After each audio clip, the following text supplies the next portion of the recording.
स्वागत है आपका। आप देख रहे हैं इंडिया टीवी। आपके साथ मैं हूं प्राची पाराशर। वक्त हो गया है प्रहार का, और प्रहार में सबसे पहले बात करेंगे उत्तर प्रदेश में बुलडोजर एक्शन की। संभल में आज फिर प्रशासन का बुलडोजर चल रहा है। अवैध मजार और इमामबाड़े पर कार्रवाई की जा रही है। बताया जा रहा है कि संभल में जिस मजार और इमामबाड़े पर एक्शन लिया जा रहा है वो सरकारी जमीन पर बने हुए थे। नोटिस के बावजूद कोई एक्शन नहीं लिया गया, जिसके बाद प्रशासन अब बुलडोजर से उन्हें जमींदोज कर रहा है। संभल के मुकब्बरपुर में इस वक्त प्रशासन का बुलडोजर अवैध मजार और साथ ही अवैध इमामबाड़े पर चलना शुरू हो रहा है। इस वक्त हम संभल के मुकब्बरपुर गांव में मौजूद हैं और यहां पर जो सरकारी जमीन है उस पर अवैध कब्जा करके कई सालों पहले इस तरीके से अवैध मजार का यहां पर निर्माण किया गया था। इस पूरी जमीन को कब्जा कर लिया गया था। अवैध मजार यहां पर बनी हुई है, इसको प्रशासन ने नोटिस दिया और नोटिस देने के बाद किसी तरीके का कोई जवाब मजार की तरफ से जो यहाँ पर लोग काम देखते हैं, जो मौलाना हैं, उन्होंने प्रशासन को नोटिस का जवाब नहीं दिया। इसके बाद दोबारा नोटिस दिया गया और उसके बाद ये कहा गया कि सरकारी जमीन, आप देखिए ये इतनी बड़ी सरकारी जमीन है, बंजर की जमीन है, इस जमीन पर इस तरीके से यहाँ पर न केवल एक मजार बनी हुई थी बल्कि एक बड़ा इमामबाड़ा यहाँ पर बनाया गया था। जब भी कोई धार्मिक कार्यक्रम होता था इमामबाड़े का इस्तेमाल किया जाता था। ये आप देखिए बड़ा इमामबाड़ा है। बुलडोजर से इसका जो शटर है उसको तोड़ दिया गया है और अब से थोड़ी देर के अंदर इस पूरे इमामबाड़े का ध्वस्तीकरण किया जाएगा। प्रशासन के बुलडोजर आप देख सकते हैं, बुलडोजर यहाँ पर मौजूद हैं, 2 बुलडोजर यहाँ पर पहुंचे हैं और ये इमामबाड़ा आप देखिए, ये सरकारी संपत्ति है, सरकारी जमीन पर इस तरीके से। और अगर आप देखेंगे हाल फिलहाल में नया लेंटर इसके अंदर पड़ा है। मजबूत इस इमामबाड़े को यहां पर बनाया गया था जहां पर धार्मिक कार्यक्रम होते थे, ताजिया यहां पर रखे जाते थे और जब भी दूसरे शहरों से मौलाना आते थे तो उनके रहने की व्यवस्था इस अवैध इमामबाड़े में की जाती थी। इमामबाड़ा साथ ही जो यहां पर दरगाह है जो कि अवैध तरीके से बनी है। मुकब्बरपुर गांव संभल के आउटर इलाके में पड़ता है, ग्रामीण इलाका है। इस इलाके में कई समय से ये शिकायत मिल रही थी कि यहां पर सरकारी जमीन जो कि बंजर की जमीन है उस पर कब्जा किया जा रहा है। प्रशासन ने यहां पर जब जांच की तो पता लगा कि सरकारी जमीन जो कि कई एकड़ में फैली हुई है, ये पूरा इलाका आप देखेंगे सामने पूरा रेजिडेंशियल इलाका है और उसके बाहर की ये जो सरकारी जमीन है यहां पर इस तरीके से एक इमामबाड़ा यहां पर तैयार किया गया और कंस्ट्रक्शन यहां पर की गई। इमामबाड़ा और साथ ही जो दरगाह है उनके लोगों को लगातार नोटिस दिए गए, उनसे जवाब मांगा गया कि आखिरकार ध्वस्तीकरण की कार्रवाई क्यों ना की जाए। अवैध तरीके से यहां पर इस मजार को बनाया गया, साथ ही इमामबाड़े का निर्माण किया गया, धार्मिक कार्यक्रम इस जमीन पर होने लगे, जिसके बाद प्रशासन ने एक्शन लिया। और अभी अगर आप देखेंगे तो प्रशासन का एक बुलडोजर आप देखिए यहां पर मौजूद है, साथ ही दूसरा बुलडोजर इस वक्त यहां पर पहुंच रहा है। दोनों बुलडोजर से ये जो पूरे ध्वस्तीकरण की कार्रवाई है संभल के मुकब्बरपुर गांव के अंदर की जाएगी। ये देखिए यहां से अगर आप देखेंगे तो बिल्कुल नया कंस्ट्रक्शन यहां पर हो रखा है। काफी बड़ा इमामबाड़ा यहां पर बनाकर तैयार कर दिया गया था सरकारी जमीन पर। और जिस तरीके से सीएम योगी आदित्यनाथ के साफ तौर पर निर्देश हैं कि जहां पर भी अवैध निर्माण है वहां से अवैध कब्जे हटाए जाएं, उसी को लेकर फिलहाल प्रशासन की कार्रवाई यहां पर शुरू हो रही है। बुलडोजर यहां पर पहुंच रहे हैं, डीएम यहां पर पहुंच रहे हैं और संभल के अंदर हमने देखा कि पिछले कई समय से जहां जहां पर भी अवैध कब्जे करके धार्मिक स्थल बनाए गए हैं उनको तोड़ा जा रहा है, सरकारी संपत्ति को खाली करवाया जा रहा है। कई ऐसी भी भूमि पाई गई थी जो कि गरीब लोगों के लिए थी और वहां पर भी अवैध कब्जे करके अपने मकान बनाए हुए थे, उनसे भी कब्जा हटवाया गया और फिलहाल बुलडोजर आ चुके हैं। थोड़ी देर के अंदर ही इस इमामबाड़े को और साथ ही जो यहाँ पर एक दरगाह बनी हुई है पिछले कई सालों से जो कि अवैध तरीके से यहाँ पर बनाई गई है, इसके ध्वस्तीकरण की कार्रवाई शुरू होने वाली है। अभय पाराशर मेरे सहयोगी इस वक्त संभल से ही सीधा जुड़ गए हैं, उनके पास चल लेते हैं। अभय, साल भर से संभल में अवैध मदरसों, अवैध मस्जिदों को गिराने का काम प्रशासन कर रहा है और आज भी इसी सिलसिले में बुलडोजर चलना है। क्या बुलडोजर चलना शुरू हो गया है? क्या तस्वीरें? देखिए बिल्कुल प्राची, शनिवार को योगी आदित्यनाथ जो हैं उनका दौरा है संभल में। उससे पहले जितने और अवैध मदरसे, इमामबाड़ों की जानकारी मिल रही है उनके ध्वस्तीकरण की कार्रवाई की जा रही है। 24 कोसी यात्रा की कल शुरुआत, उद्घाटन करने के लिए सीएम योगी आदित्यनाथ संभल में पहुंच रहे हैं और उससे पहले सबसे पहले ये आप जमीन देख लीजिए। इतनी बड़ी जमीन है जो कि सरकारी जमीन है, बंजर जमीन है और यहां पर ये जानकारी मिली कि पिछले काफी समय से धार्मिक स्थल यहां पर बना दिए गए हैं। ये आप देखिए, एक दरगाह बनाई गई है, ना केवल दरगाह बल्कि उसकी चारों तरफ से बाउंड्री करके गेट बना दिया गया है, जहां पर लगातार धार्मिक कार्यक्रम हो रहे थे। ना केवल इस तरीके से दरगाह बनाई गई, शुरुआत हुई दरगाह बनाने से, दरगाह की बाउंड्री की गई और उसके बाद अवैध कब्जा किस कदर बढ़ा, ये आप देखिए बगल में इतना बड़ा इमामबाड़ा। इस दरगाह की आड़ में पहले दरगाह की बाउंड्री की गई और उसके बाद एक नया कंस्ट्रक्शन किया गया। काफी बड़ा इमामबाड़ा यहां पर बनाकर तैयार कर दिया गया। सामने आप देखेंगे, गिनती से मैं आपको दिखा दूं, बुलडोजर नंबर 1, बुलडोजर नंबर 2 और बुलडोजर नंबर 3, 3 बुलडोजर यहां पर लाए गए। इमामबाड़े के यहां पर लोग मौजूद नहीं थे, उनको पता था कि आज ध्वस्तीकरण की कार्रवाई होनी है, किसी ने चाबी नहीं दी, तो बुलडोजर से सबसे पहले इनके जो ये शटर थे इनको तोड़ा गया और अंदर आप देख लीजिए, ये इमामबाड़ा यहां पर बनाया गया था। कोई भी अगर धार्मिक कार्यक्रम संभल के अंदर होता था जिसमें दूसरे शहरों से जो मौलाना है वो यहां पर आते थे, तकरीरें करते थे, धार्मिक आयोजन करते थे, उनके रहने की यहां पर व्यवस्था की जाती थी। यहां पर लगातार पिछले 1 साल से धार्मिक कार्यक्रम बढ़ते जा रहे थे, इसीलिए इस नए कंस्ट्रक्शन को यहां पर बनाया गया। ताजिया यहां पर रखे जाते थे, तकरीरें यहां से दी जाती थी और ये हो रहा था सरकारी जमीन पर। और साफ तौर पर यह निर्देश है पूरे उत्तर प्रदेश के अंदर कि कोई भी धार्मिक स्थल के नाम पर अवैध कब्जा नहीं होने दिया जाएगा और उसके चलते ही पिछले 1 साल से संभल में लगातार अवैध कब्जों के ऊपर प्रशासन का बुलडोजर चल रहा है। एक और बुलडोजर यहां पर अभी आ गया है। डीएम और जो यहां के एसपी हैं, बिल्कुल, जितने भी अवैध कब्जे हैं उनको कब्जा मुक्त करवाया जाएगा और इसके लिए बुलडोजर एक्शन जहां जहां जरूरी होगा वहां वहां बुलडोजर एक्शन भी होगा। शुक्रिया आपका तमाम जानकारी के लिए। और अब बात करेंगे पश्चिम बंगाल की, जहां कोलकाता एयरपोर्ट के रनवे के करीब मस्जिद को शिफ्ट करने को लेकर सियासी विवाद तेज हो गया है। टीएमसी के नेता और ममता बनर्जी सरकार में मंत्री रहे सिद्दीकुल्ला चौधरी ने आज इसी मस्जिद में जुमे की नमाज पढ़ने का ऐलान कर दिया है। सिद्दीकुल्ला चौधरी ने कहा कि उनके साथ कई मुस्लिम नेता रनवे के करीब इस मस्जिद में जुमे की नमाज पढ़ेंगे। हालांकि एयरपोर्ट प्रशासन ने इस मस्जिद में फिलहाल नमाज पढ़ने पर रोक लगा रखी है। आज इलाके में धारा 163 लागू कर दी गई है। केंद्र सुरक्षा बल और बंगाल पुलिस की फोर्स एयरपोर्ट के पास तैनात कर दी गई है ताकि किसी भी सूरत हाल में माहौल ना बिगड़ पाए। एयरपोर्ट के भीतर स्थित मस्जिद को लेकर लगातार विवाद छिड़ा हुआ है। पिछले शनिवार से इस मस्जिद में जो नमाज अदा किया जाता था वो बंद रखी गई है क्योंकि अंदर कंस्ट्रक्शन का काम चल रहा है। हालांकि इसी समय पे सिद्दीकुल्ला चौधरी ने कहा है कि आज वो मस्जिद के सामने पहुंचेंगे और मस्जिद के सामने पहुंचते हुए नमाज इसी जगह पे, यानी कि एयरपोर्ट के भीतर जो स्थित मस्जिद है उसी मस्जिद में हजारों लोगों के साथ वो नमाज अदा करेंगे। तो इस वजह से यहाँ पर जैसे कि देखा जा रहा है कि बड़ी मात्रा में यहाँ पर फोर्सेस की तैनाती कर दी गई है। यहाँ पर केंद्र सुरक्षा बलों को रखा गया है। इसके साथ साथ बंगाल पुलिस को भी यहाँ पर तैनात कर दी गई है ताकि कोई भी अशांति ना फैले।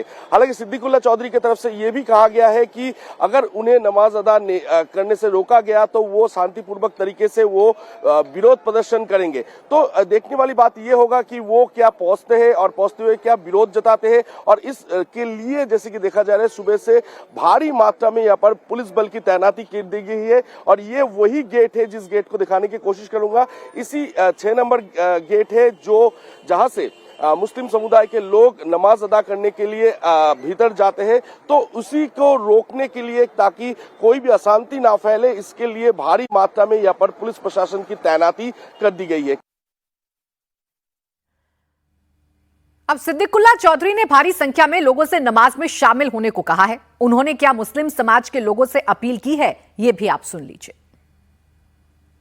इस जुमा के दिन बंगाल के 1 करोड़ मुसलमान माँ बहनों से गुजारिश की कि ये बैज पहनेंगे, ये पहनेंगे, नमाज पढ़ने जाएंगे, अल्लाह से दुआ करेंगे और पुरअमन एहतिजाज करके चले आएंगे। अब एक तरफ सिद्दीकुल्ला चौधरी हैं जो नमाज पढ़ने की जिद पर अड़े हुए हैं, तो दूसरी तरफ पश्चिम बंगाल बीजेपी के अध्यक्ष समिक भट्टाचार्य ने कहा है कि अगर वहां कोई हनुमान मंदिर भी होता तो उसे भी दूसरी जगह पर शिफ्ट किया जाता। मस्जिद अगर नहीं होकर कोई हनुमान जी के मंदिर भी होता तब भी उसको हटाया जाता। और भारतीय जनता पार्टी ये मंदिर मस्जिद का राजनीति का बाहर आकर बात करना चाहता है। अब देखिए, इस पर सियासी पहलू अलग अलग हैं। बीजेपी इस मसले को अलग तरीके से देख रही है तो टीएमसी के नेता इस मसले को अलग तरीके से देख रहे हैं। ओंकार मेरे सहयोगी इस वक्त हमारे साथ जुड़ गए हैं सीधा कोलकाता एयरपोर्ट से। ओंकार, जरा समझाइए कि जब मामला हाई सिक्योरिटी जोन का है, जब मामला एयरपोर्ट के विस्तारीकरण का है, जब मामला इमरजेंसी लैंडिंग से जुड़ा हुआ है, तो टीएमसी के नेता की जिद क्यों है? जी देखिए, सिद्दीकुल्ला चौधरी की तरफ से जो कहा गया है कि ये जो मस्जिद है ये 136 साल पुरानी है और ये मस्जिद उन्होंने तैयार नहीं किया है। पिछले 136 साल से ये मस्जिद इसी रनवे से 165 मीटर दूरी पर स्थित है।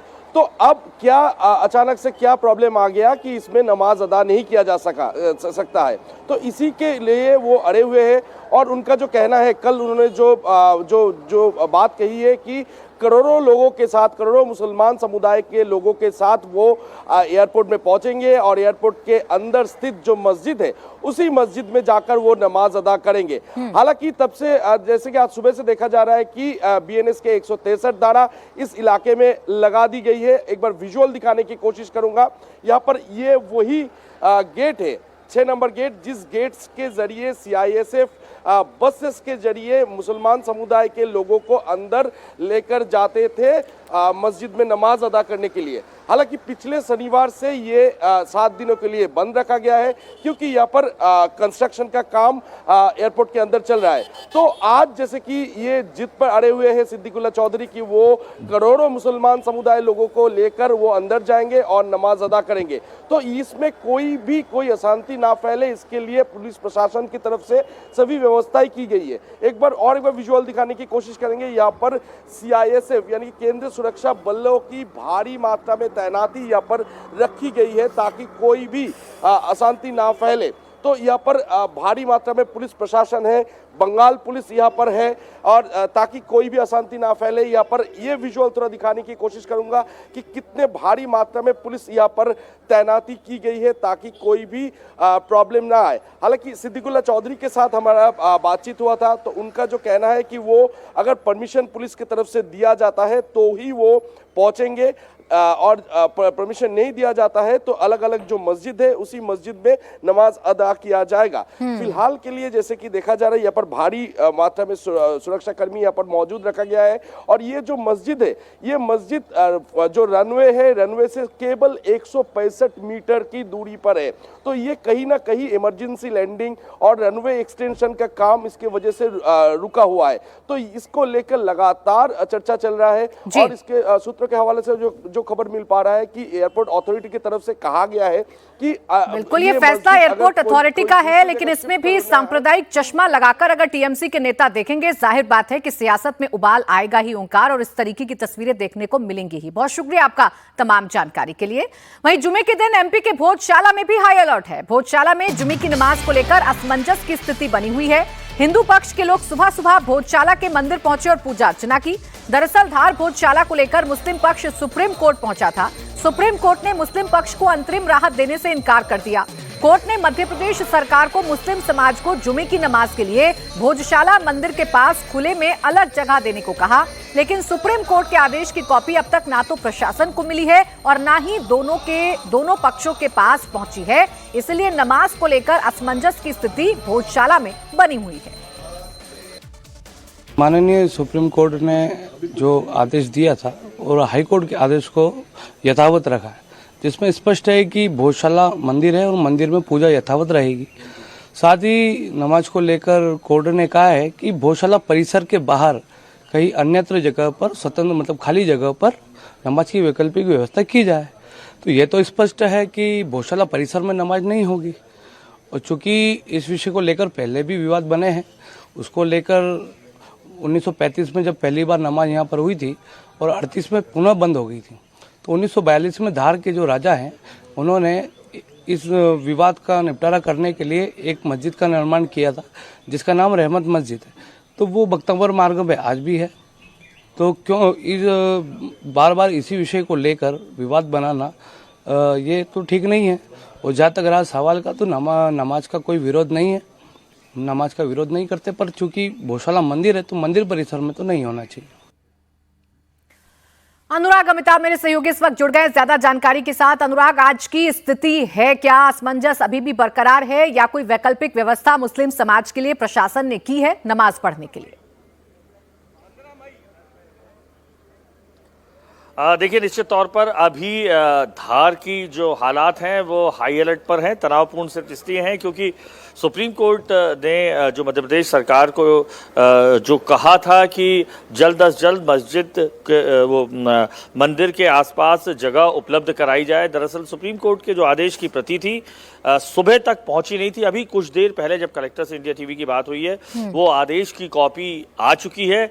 कलेक्टर समिति बना रहे हैं और समीक्षा भी कर रहे हैं उस आदेश की, जिसके तहत उन्हें पालन करवाना है कि नमाज जो भोजशाला परिसर है उसके आसपास हो तो कहाँ हो। हालात और स्थिति अभी भी स्पष्ट इसलिए नहीं है क्योंकि समीक्षा की जाएगी उस आदेश के प्रति की जो अपलोड नहीं हो रही थी बीते 2 दिनों से और अभी जाकर हुई है। यानी क्या अभी शासन इस पर विचार कर रहा है कि क्या 2 महीने पहले के हिसाब से 2 महीने के बीच में जिस तरीके से जो नमाज है वो घरों में और मस्जिदों में हो रही थी उसी को कंटिन्यू करना है या जो एक नई जगह है वो दी जाए। फिलहाल ये स्पष्ट तौर पर नहीं कहा जा सकता है कि प्रशासन किस तरीके से इस आदेश की समीक्षा कर रहा है, लेकिन बिल्कुल देखिए 1 बजे से 3 बजे तक का समय नमाजियों को देने की बात सुप्रीम कोर्ट ने कही थी। अब 12 से ज्यादा का वक्त हो चुका है। देखने वाली बात होगी कि मुस्लिम समाज कहां पर आज नमाज अदा करता है। बहुत शुक्रिया आपका तमाम जानकारी के लिए अमिताभ। और अब बात करेंगे संसद के मॉनसून सत्र की, जिसको लेकर सरकार विपक्ष से निपटने का प्लान तैयार कर रही है। 15 जुलाई को पीएम मोदी और अमित शाह ने बैठक की। 16 जुलाई को कांग्रेस ने बैठक कर सरकार को घेरने की रणनीति बनाई और आज ग्रुप ऑफ मिनिस्टर्स की बड़ी बैठक हो रही है। दिल्ली के कर्तव्य भवन में ग्रुप ऑफ मिनिस्टर्स की मीटिंग हो रही है। रक्षा मंत्री राजनाथ सिंह की अध्यक्षता में बैठक हो रही है। बैठक में गृह मंत्री अमित शाह, स्वास्थ्य मंत्री जेपी नड्डा, संसदीय कार्य मंत्री किरण रिजिजू, कानून मंत्री अर्जुन राम मेघवाल समेत कई और मंत्री मौजूद हैं, जिसमें इस रणनीति पर चर्चा होगी कि कैसे विपक्ष के सवालों की काट निकाली जाए। क्योंकि इस बार राम मंदिर चढ़ावा चोरी से लेकर नीट पेपर लीक और E20 पेट्रोल जैसे अहम मुद्दे हैं जिस पर विपक्ष सरकार को घेरने की कोशिश करेगा।